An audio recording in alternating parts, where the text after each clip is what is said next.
In today's video, mag-unbox na naman po tayo. So ito guys, nabili natin sa online and nakuha lang natin during yung promo time nila. Parang halos half yung price na discount natin dito. Yan, bubuksan natin yan.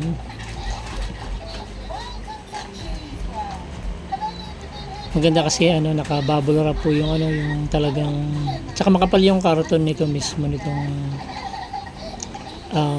package nila. Maliban dun sa karton na yan is may karton pa yan sa loob, so sakto-sakto.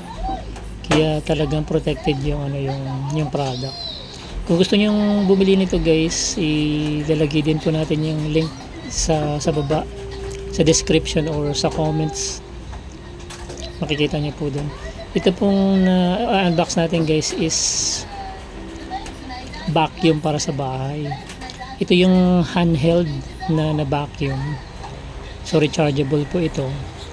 Yung battery nito tumatagal up to 60 minutes pag full charge. Mayroon din itong yung boost.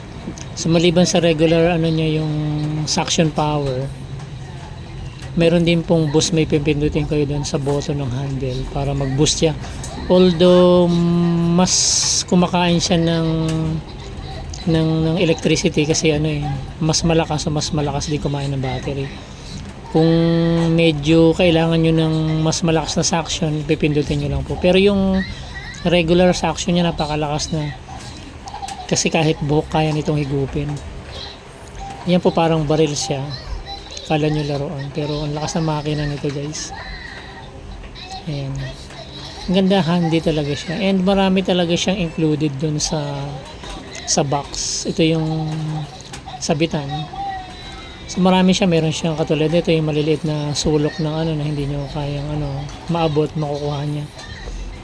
Ngayon meron din siyang yung parang may brush, so habang binabrush nyo, so marireach nyo yung pinakataas ng mga bahay-bahay nyo, tapos brushin nyo, mahihigop nyo yan. Ito yung sa floor lang ito. Ito naman yung malapad. Ito talaga yung pinaka main kasi sa floor. Kung meron kayong carpet, maganda kasi kahit mga basahan sinahigop nito. Lakas pang carpet din kasi ito. Yan, Toshiba po yung yung tatak ng ng vacuum na to. And then meron din siyang pre na katulad niyan. Yan. So pag medyo masikip, makitid na hindi niya maabot, pwede niyong gamitin yan. Pero wala siyang roller na katulad nitong pinaka main. Siya, parang may brush sa gilid, pero hindi katulad nito na may roller. Kasi ang kalagahan ng roller na yan is pati buhok niya, higop. Ito yung battery niya. Yung rechargeable po yan, yung pinaka battery. Tapos ito yung pinaka barrel or pinaka handheld.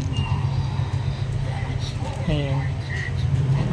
Ikakabit nyo lang sa pinaka ilalim ng handheld. Yan. One click lang yan. Napakadaling gamitin ito. Napakadaling baklasin.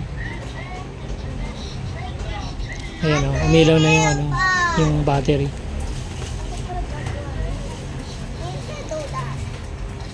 So magaan lang to guys. Hindi naman siya pangawit. Pero hindi naman talaga magaan kasi may makina siya. Yan. So ikakabit natin yung na wala. May tubo pa to sa pinakailalim ng karton. Pero yan, kung gusto nyo maikli lang, halimbawa sa carpet nyo or dun sa mga sopa, yan. So yan, wala pang yan yung tubo. Kasi kung may tubo yan, yung nakatayo ka, hindi kayo makangawit sa likod. Yan. Pwede nyo kasi isalpak siya diretso lang. Yan, umiilaw siya. So ang kagandahan niya, may ilaw. So nakikita nyo yung dumi na ihigup-higupin nyo or iba-vacuum ninyo. Yan, iba talaga kasi kapag mayroon kayong yung vacuum. Hindi katulad kasi sa walis, hindi nyo nakikita yung mga aligabok na meron pa. Kahit minap nyo na siya, may mga aligabok pa rin na natitira. Pag binacuum nyo talagang mahihigop yan, especially kung sa bahay nyo meron kayong asthmatic o may mga bata. Mas maganda may vacuum. Ito na yung tubo na sinasabi ko para humaba. Ayan.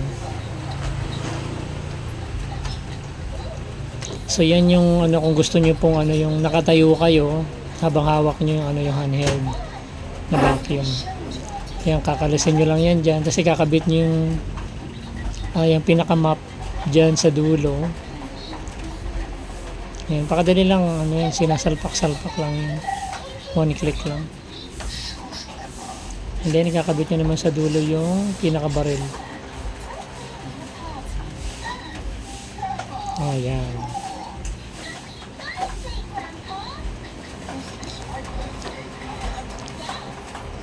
So far, masasabi ko dito, okay siya sa price.